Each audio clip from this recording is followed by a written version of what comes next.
किसी गांव में एक गरीब आदमी रहता था। वह दिन भर जंगल से लकड़ियां काटता और कस्बे में जाकर बेचता। मगर जो पैसे मिलते वह घर के खर्च के लिए बहुत कम होते। अक्सर ऐसा होता कि वह और उसकी पत्नी भूखे ही सो जाते।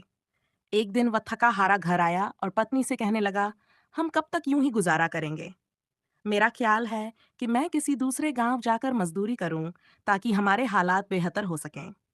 पत्नी ने सब्र के साथ मुस्कुराते हुए जवाब दिया, अगर यही तुम बेहतर समझते हो तो जाओ, मैं तुम्हारा इंतजार करूंगी। ये सुनकर वह व्यक्ति सफर के लिए निकल पड़ा। कई दिनों की लंबी यात्रा के बाद वह एक बड़े व्यापारी के घर पहुंचा। उसने आदरपूर्वक सलाम किया और रोजगार की विनती की। व्यापारी ने उसे अपने ऊंटों की देखभाल के लिए रख लिया। वह आदमी मेहनत और ईमानदारी से अपने काम में लगा रहा और कभी किसी बात की शिकायत नहीं की। समय बीता गया, दिन महीनों में और महीने वर्षों में बदल गए। देखते ही देखते पूरे सी साल गुजर गए। एक दिन उसे अपने घर की याद सताने लगी। वह व्यापारी के पास गया और अदब से बोला, मैंने आपकी 20 साल सेवा की है, अब मैं अपने घर वापस जाना चाहता हूँ, मुझे इजाजत दीजिए। व्यापारी नेक और सखी था। उसने उस आदमी को कपड़े और बहुत सारे ऊंट देकर मालामाल कर दिया और खुशी खुशी विदा किया।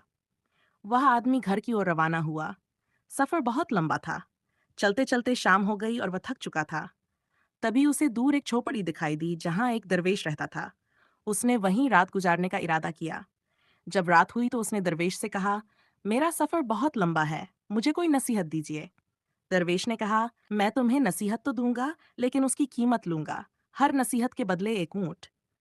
वह आदमी मुस्कुराकर बोला, मैं मालदार हूं, अगर नसीहत कीमती हो तो एक ऊंट क्या चीज है। उसने पहला ऊंट दे दिया। दरवेश ने पहली नसीहत दी, जब भी आसमान पर सितारे एक सीधी कतार में दिखाई दें, तुरंत किसी पहाड़ पर चले जाना। वह आदमी हैरान होकर बोला, यह नसीहत किस काम की? कोई और बताइए। दरवेश ने कहा, नई नसीहत की अलग कीमत होगी। उसने दूसरा ऊंट दे दिया। दरवेश ने कहा, जब कोई व्यक्ति बहुत ज्यादा खुशामद करे और उसकी आंखों में शैतानी चमक दिखाई दे, तो तुरंत उससे दूर हो जाना, वह तुम्हें कत्ल कर देगा। आदमी फिर बोला, यह नसीहत भी समझ में नहीं आई, एक और बताइए। उसने तीसरा ऊंट दे दिया। दरवेश ने तीसरी नसीहत दी, सब्र करना, लेकिन कभी किसी इंसान को कत्ल मत करना। अगली सुबह वह 3 ऊंट देकर अपनी राह पर चल पड़ा। दिन गुजरते गए। एक रात वह एक गांव पहुंचा और वह रुकने का इरादा किया। जब वह सोने लगा तो उसकी नजर आसमान पर पड़ी, जहां सितारे एक सीधी कतार में चमक रहे थे। उसे दरवेश की पहलीन सी हत याद आ गई। वह तुरंत अपना सारा सामान लेकर फजर गया और वहीं सो गया। सुबह जब आंख खुली तो नीचे का मंजर देखकर हैरान रह गया। गांव पूरा पानी में डूब चुका था और कोई भी जिंदा नहीं बचा था। अगले दिन वह फिर सफर पर निकला। शाम होते होते उसे एक घर दिखाई दिया। उसने सोचा, आज रात यहीं गुजार लेता हूँ। वह घर के मालिक के पास पहुंचा और ठहरने की इजाजत मांगी। मालिक ने बड़ी खुशामद की और उसे रहने की जगह, लेकिन उसकी आंखों में अजीब सी शैतानी चमक थी। ये देखते ही उसे दरवेश की दूसरी नसीहत याद आ गई। उसने अपना बिस्तर ऐसे फैला दिया जैसे वह सो रहा हो और खुद अपने सामान के साथ दूर जाकर छिप गया। कुछ देर बाद उसने देखा कि वह व्यक्ति खंजर लेकर बिस्तर पर वार कर रहा है। वह तुरंत वहां से निकल गया और अपनी जान बचा ली।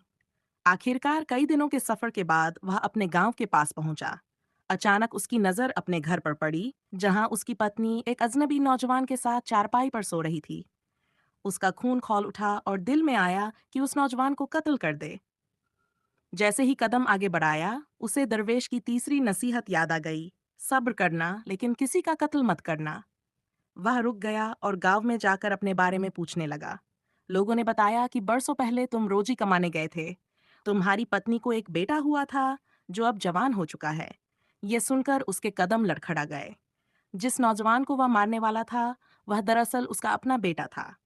वह तड़पता हुआ घर पहुंचा, पत्नी और बेटे को गले लगा लिया और दिल ही दिल में शुक्र अदा किया कि दरवेश की नसीहतों ने 3 बार उसकी जान और इज्जत बचाई।